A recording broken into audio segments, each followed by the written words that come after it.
නව වසරේ පළමු ඉන්ධන මිල සංශෝධනය ලෙස අද මධ්‍යම රාත්‍රියේ සිට ඉන්ධන මිල ඉහළ දැමීමට ලංකා khනිජ තෙල් නීතිගත සංස්ථාව පියවරගෙන තිබෙනවා.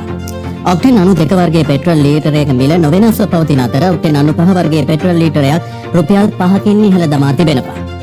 එම සංශෝධනයට අනුව ඔක්ටේන් 95 වර්ගයේ පෙට්‍රල් ලීටරයක නව මිල වන්නේ රුපියල් 340ක්.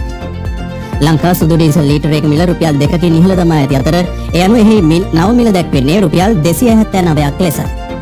ලංකා සුපිරි ඩීසල් ලීටරයක මිලද රුපියල් 5කින් ඉහළ දමා ඇති අතර එහි නව මිල දැක්වෙන්නේ රුපියල් 323ක් ලෙසයි. ලංකා භූමි තෙල් ලීටරයක මිලද රුපියල් 2කින් ඉහළ දමා ඇති අතර එහි නව මිල වන්නේ රුපියල් 182ක්.